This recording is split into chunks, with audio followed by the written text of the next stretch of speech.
Ce que je peux dire là-dessus, c'est qu'effectivement, aujourd'hui, dans le microcosme, parce que le monde du vin est petit, hein, vous savez tous que le journaliste mondial s'appelle Robert Parker, il n'y a pas de secret là-dessus, on en pense chacun ce que l'on veut et il n'y a pas de débat. Quand ce monsieur note, quand il donne une belle note, une très belle note à un vin, eh bien, ça booste les ventes, ça booste la réputation du domaine, ça booste le vigneron, ça booste la propriété entière. Et il se trouve que depuis le départ, nous avons eu deux petites cuvées. J'aime pas du tout le terme cuvée de garage, c'est pas du tout ni le but ni le sens.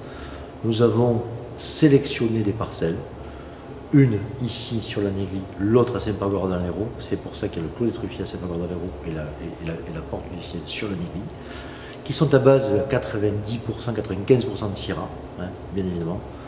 Une, celle de la Néglie, à 15 ans, 18 ans, celle de Saint-Pargoire à 45, voire 50 ans. C'est pour ça que ce sont deux vins différents, mais elles ont obtenu des notes extraordinaires, à savoir 98, voire 99, 98 plus, et ça nous a énormément aidé dès le départ, je ne vous cacherai pas. Alors, ce sont quoi? Ce sont des Syrah, avec des rendements extrêmement faibles, on va dire qu'on est sur 8 voire 10 hecto-hectares maximum.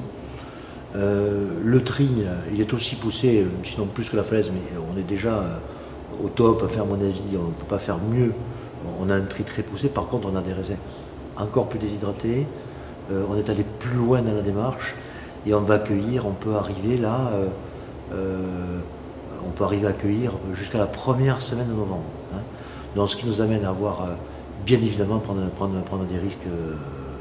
Souvent, on va loin dans la démarche, et il nous arrive à avoir beaucoup de casse.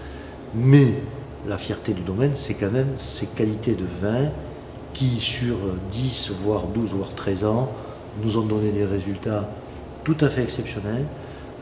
En ce sens, je crois que l'on a démontré que dans la clap, on pouvait faire des vins de garde, puisque nous faisons aujourd'hui des verticales de porte ou des verticales de clos de 10 voire 12 ans. Ça, c'est assez exceptionnel. Je pense que c'est assez nouveau en Languedoc, et c'est très nouveau dans la clap. Et je suis aujourd'hui convaincu que l'on peut évidemment vinifier des vins de garde. J'en suis quasiment convaincu. 10 ans, c'est sûr, 15 ans, c'est probable, et 20 ans peut-être. Ça, je ne pouvais pas en parler parce que je n'ai pas de recul. Voilà ce que je peux dire sur ces grandes cuves. Ouais.